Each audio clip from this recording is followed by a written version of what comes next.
بسم اللہ الرحمن الرحیم۔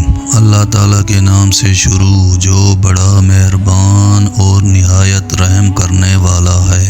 یہ ایک ایسی قوم کا واقعہ ہے جس پر اللہ تعالیٰ نے اپنا دردناک عذاب نازل فرمایا اور اس قوم کے تمام لوگوں کو بندر بنا دیا۔ جب یہ لوگ بندر بن گئے تو وہ اپنے عزیز و اقارب کو دیکھ کر ان سے کچھ کہتے بھی تھے، اور اس بات کی وضاحت ہوتی ہے کہ آج کے دور کے بندر اس قوم کی نسل سے نہیں ہیں، بلکہ وہ ایک آزمائش تھی اور بعد میں وہ سب لوگ مٹ گئے۔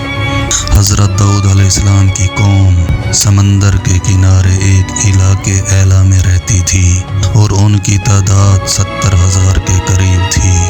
یہ قوم اللہ تعالیٰ کی فرما بردار تھی اور خوشحال زندگی گزار رہی تھی۔ اللہ تعالیٰ کی خاص عنایت سے انہیں بے شمار نعمتیں ملی ہوئی تھی۔ ان کے سمندر کے قریب ہونے کی وجہ سے وہاں مچھلیوں کی کثرت تھی اور وہ انہیں مچھلیوں سے اپنی زندگی کی گزر بسر کرتے تھے۔ لیکن جب یہ قوم اللہ تعالیٰ کی نعمتوں کی وجہ سے خوشحال ہو گئی تو انہوں نے اللہ کی نافرمانی شروع کر دی اور گناہوں میں مبتلا ہو گئے۔ پھر ایک دن اللہ تعالیٰ نے ان کا امتحان لینے کا ارادہ کیا اور حضرت داؤد علیہ السلام کے ذریعے انہیں حکم دیا کہ ہفتے کے دن مچھلی کا شکار نہ کریں۔ اس حکم کی مخالفت میں یہ قوم چالاکیوں اور ہیلے بہانوں سے مچھلیاں پکڑنے کے طریقے نکالنے لگی۔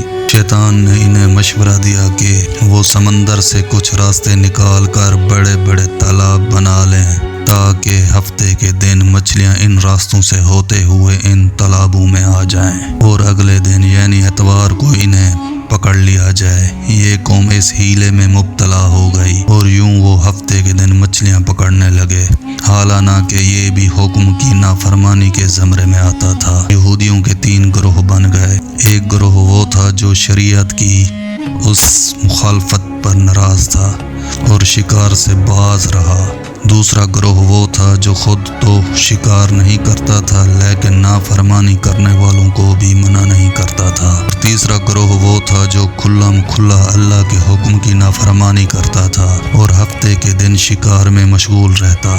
حضرت داؤد علیہ السلام نے انہیں بارہا نصیحت کی لیکن انہوں نے نافرمانی جاری رکھی۔